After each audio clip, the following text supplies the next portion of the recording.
Video skip ना करें please, इस वीडियो को ज़रूर सुनें क्योंकि ये बहुत काम की बातें हैं, हर इंसान के काम में आने वाली बातें हैं। कि जिनका साथ दिया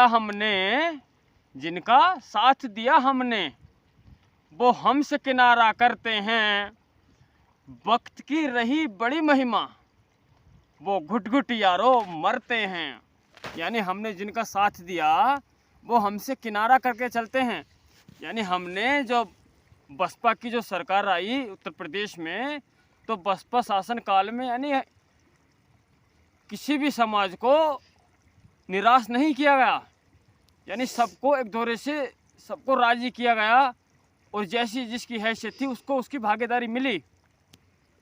कि जिनका साथ दिया हमने वो हमसे किनारा करते हैं। यानी ये जो ओबीसी के लोग हैं, ये एससी की 17 जातियाँ जो हैं जिनमें मिलजुल कर रहते हैं, यानी इनसे किनारा कर रहे हैं। एससी की 17 जातियों के साथ नहीं लग रहे और अपने आप को बहुजन समाज नहीं मानते। वो समझते हैं कि बहुजन समाज केवल बहुजन समाज पार्टी का नाम है। बहुजन समाज पार्टी का नाम बहुजन नहीं, उस पार्टी का नाम इसलिए बहुजन समाज रखा गया क्योंकि इसमें बहुत सारी जातियाँ आती हैं बहुजन समाज में। जैसे ओबीसी में जिनके पास 2 बीघे 3 बीघे 4 बीघे ज़मीन होती है और जो बिल्कुल सेम मेरी तरह दिखते हैं, यानी जो कमज़ोर वर्ग है, जो दबा कुचला वर्ग है, जैसे कुम्हार, गडरिये, धीमर, भगवान, मौर्य, कुशवा, सैनी, पाशी, ऐसी बहुत सारी जातियाँ हैं साथियों जो बहुजन समाज में आती हैं, जो अपना वोट बसपा को न देकर इधर उधर कभी कमल को, कभी साइकिल को, कभी हाथ के पंजे को देते हैं। और जब बहन जी को दिया था इन लोगों ने वोट तो सरकार बनी थी, और जब सरकार बनी थी तो बहन जी ने बहुत सारे ऐसे काम किए सबके सम्मान में। बहन जी ने जैसे महामाया पेंशन लेकर आई, बिजली मुफ्त में हम लोगों ने जलाई, और ये उत्तर प्रदेश में बिजली भी तो बहन जी की बदौलत है। यानी जब बहन जी की सरकार 1 महीने 1.25 महीने के लिए आई थी और एक बार 3 महीने के लिए आई थी, तब बहन जी ने कांग्रेस सरकार से ये बिजली ली थी। यानी बिना शिकायत के, बिना उनसे अपील किए ये बिजली नहीं आई थी हमारे यहाँ। यानी बहन जी ने इस बिजली को, उत्तर प्रदेश में बहन जी की बदौलत है ये बिजली, कि वो हमसे किनारा करते हैं और वक्त की रही बड़ी महिमा वो घुट घुट के यारों मरते हैं। यानी आज वो लोग जो हमारे साथ नहीं चलते, आज वो हिसाब लगा रहे हैं कि क्या करूं, कैसे करूं, कहीं कोई काम धंधा मिलता ही नहीं। वो अज्ञानी अनपढ़ यारों, यानी वो अज्ञानी अनपढ़ यारों वो रुपये को आज तरसते हैं। यानी ये जो बहुजन समाज के लोग हैं जो अपना वोट हाथी को न देकर फूल कांग्रेस साइकिल को देते हैं, आज वो तरस रहे हैं, तड़फ रहे हैं। यानी एक एक रुपये को सोचते हैं कि कहाँ से लाऊं, काम धंधा कहीं मिलता ही नहीं। और घर में अनेकों खर्चे हैं, जैसे बच्चों को पढ़ाना, बिजली का बिल पटाना, खेती जैसे 2-4 बीघे ज़मीन है भी तो उसमें पशुओं की रखवाली करना, तारबंदी करना, यानी बहुत तरह से, यानी हर एक तरह से बहुजन समाज को कमज़ोर किया जा रहा है उसका हितैषी बनकर। और ये बहुजन समाज समझता ही नहीं कि हमको किसने क्या दिया है। कि वो अज्ञानी अनपढ़ यारों वो रुपये को आज तरसते हैं, उन्हें लाख भी समझा लें तो हम वो उनकी तरफ ही सरकते हैं। यानी हम उनको, जैसे वो रोते हैं हमारे सामने कि बोले खेतों को, कोई तो कहता है बोले यार मेरे तो 4 बीघे गेहूँ थे उनको पशु खा गए, बोले यार खाद का कट्टा कहाँ से लाऊं यार, 50 किलो का आता था 40 का हो गया और उससे भी महंगा हो गया यार, अब क्या करूं, कहाँ से तारबंदी करूं, कहाँ से बच्चों की फीस दूं, कहाँ से दवाई लाऊं। यानी घर के अन्य को खर्चे आज के ज़माने में कम से कम 15,000 रुपये कमाएगा प्रतिमाह इंसान, तब अपने घर को थोड़ा ठीक ठाक जी सकता है, फिर भी ऐश मौज नहीं कर सकता। और आज तो नहीं कमा रहा 10,000 भी, क्योंकि काम धंधा कहीं नज़र नहीं आता। मजदूरी तो 400 रुपये, मगर काम तो नहीं मिलता। मजदूरी चाहे 300 ही होती, काम तो रोज़ मिलता, तब कहीं घर का गुजारा होता।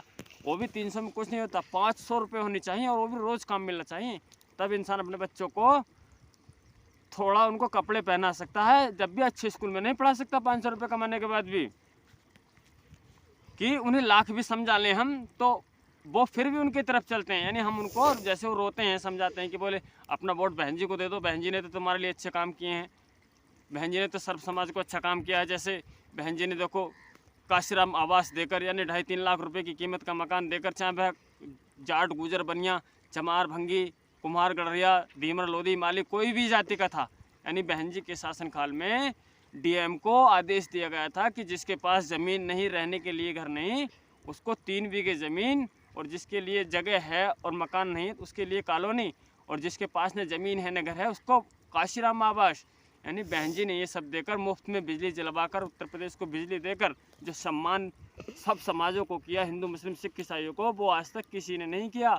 मगर हम लोग हैं हिंदू मुस्लिम पर चल रहे हैं, जाति बिरादरियों पर चल रहे हैं। छूत अछूत की बीमारी फिर से आने वाली है हमारे देश में कि वो कूद हमारे पाले से वो फूल की तरफ टरकते हैं। यानी हम उनसे समझाते हैं कि वोट बहन जी को दो, बहन जी ने तुम्हारे लिए बहुत काम किए, तो वो हमसे बिदक जाते हैं और फूल अपना अलग ही नियम चलाते हैं गाँव में। यानी ये नहीं सोचते कि ये हमारा समाज है, हम इनके समाज हैं, हम इनके घर जाते हैं, हमारे घर आते हैं, हम इनसे काम चलाते हैं, ये हमको सम्मान देते हैं। क्या इन छोटी छोटी ओबीसी की जातियों को ये ठाकुर पंडित बनिए बामन इतना सम्मान देंगे जितना सम्मान हम लोग देते हैं? फिर भी पंडित बेचारे अच्छे हैं। पंडितों का तो बहुत ही शोषण हो रहा है इस सत्ता में। कितने पंडितों को मौत के घाट उतार दिया गया, कहाँ कितने लोग पंडितों के घर बुलडोजर चल गया, और कितना पंडितों का अपमान हुआ रामलला की मुँह झांकी निकाल कर, कि वो कूद हमारे पाले से वो फूल की तरफ टरकते हैं। और अब फसलें उनकी होती नष्ट और कीचगार में चलते हैं। यानी अब उनकी फसलों को पशु नहीं छोड़ रहे, अब उनकी फसलों को पशु नष्ट कर रहे हैं, और खुद भी। यानी हमारे पड़ोस में यही गांव है ततारपुर संदल, वहाँ सैनियों का गांव है, यानी हर एक जाति के लोग रहते हैं वहाँ। एक ठाकुरों को छोड़ के बेचारे, ठाकुर भी बेचारे सब शैतान नहीं होते, उनमें 2-4% होते हैं, ये तो हर जाति में होते हैं। पर ये तो 10-12 आदमी होकर पूरे देश को लूट रहे हैं, मूर्ख बना रहे हैं, अनपढ़ आदमी सबका चूतिया खींच रहे हैं और सबको लूट रहे हैं बारी बारी से। यहाँ बताओ आप कौन से वर्ग का शोषण नहीं हुआ है?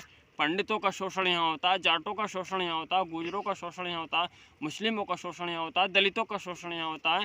यहाँ हर एक जाति का, हर एक बिरादरी का, हर एक धर्म का शोषण होता है। साथियों, हमें बुद्धि से सोचना चाहिए कि हम किस तरफ जा रहे हैं।